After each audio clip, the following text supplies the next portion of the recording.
this thing was just perfect timing, this show, for it to come out. Like, I honestly think that if it just came out during, like, a normal year, that maybe it would have eventually gotten some traction, but I don't think it would have been at the height that this has reached. I don't think this would be, like, getting, like, super, like, national attention. No, I mean, the pandemic, the fact that this came out, and I think that was planned. I'm sure they saw it's like, oh crap, like everyone's gonna be locked down and has to stay home for the next 2 weeks.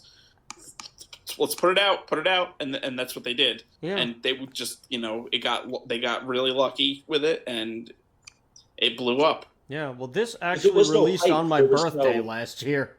Oh, really? Yeah. Everything. Birthday. Well, yeah. Happy birthday! Here's some Joe Exotic. Yeah. Meth and tigers. Yeah, Meth and Tigers.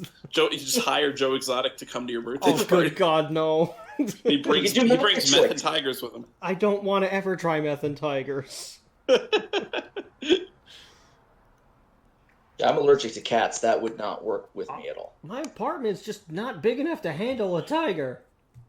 Yeah, remember a few years ago, there was someone in, like, Brooklyn or the Bronx. Yeah. that had tigers in their apartment. I mean, that happens every couple of years. You find out about somebody who's, like, got a tiger in their apartment. This or like a isn't really monkey, new. a chimpanzee, or something crazy. Yeah, like, this isn't really anything new here. Like every couple of years, you find out about something. Like, I know when I was a little kid, there was a guy who, like, lived in the neighborhood that had, like, a 30-foot boa constrictor that he would just walk around with.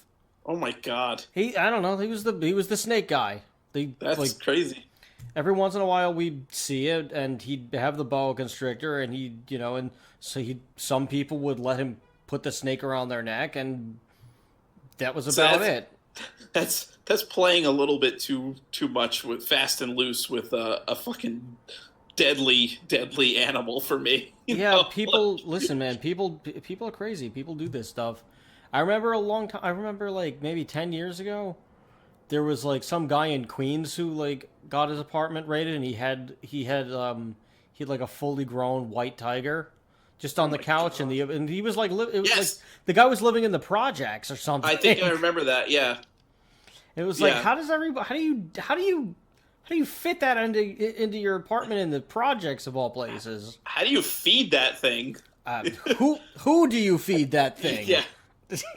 What does it shit everywhere? Like, does it go in a litter box? How does it work? Like, how do you have the money to maintain that thing?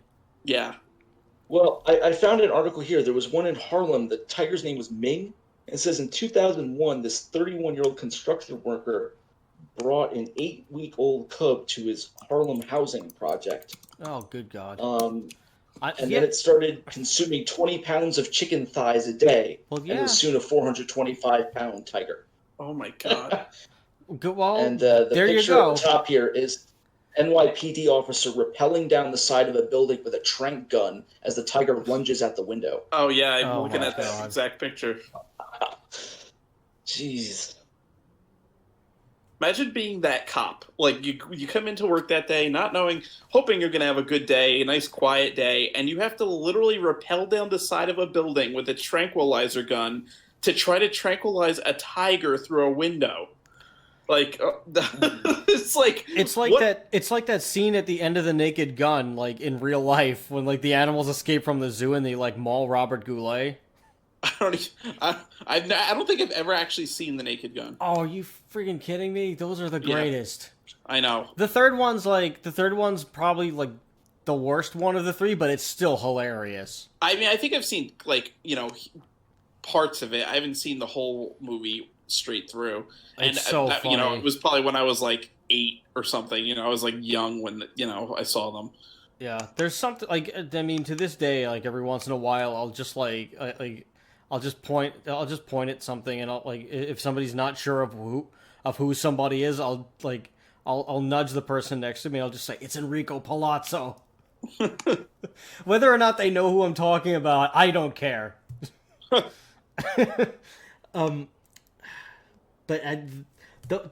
that movie, those movies are like, they're kind of surreal because OJ Simpson is there.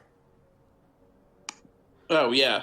Well, I mean, OJ Simpson was a famous actor before. Oh no, I know. He was like he was a champion. He was like a big football player and everything. Yeah, Like, he was in the Towering Inferno. Yeah, he was on his way to becoming a national treasure, and then he did what he did what they couldn't convict him of. It's very obvious. Oh yeah, it's very obvious. Allegedly, he definitely did it. It was just there was too many botches with the investigation, and the defense lawyers were able to latch on to that. Oh yeah, Johnny Cochran was pretty much a genius. Yeah, Jackie Childs. Yeah. No, well, I know that. I'm sticking to what the ruling was, but obviously he did this. Yeah, like, I mean, and he lost in the civil suit, so he. Oh yeah, no. He, like, without a shadow of a doubt, this guy murdered his wife, and like Yeah. he put out the book in prison. If I did it, which was like a hypothetical confession, where like he basically just like said sorry, not sorry. Yeah. But of course, it had to be like, it had to be in hypothetical terms, where it had to like toe the line between fantasy and reality. But like it was very obvious as to what it was. Oh yeah. And then he went to real jail for like tax evasion or something. No, it was for robbing a dude. He like broke into a hotel room and that's right, and robbed some dude. I'm pretty sure he was armed too. And I find it hilarious that he literally beat a murder rap that would have sent him to prison for life, and only to like have to go to jail anyway for some completely unrelated crime because he was an idiot. Just so dumb.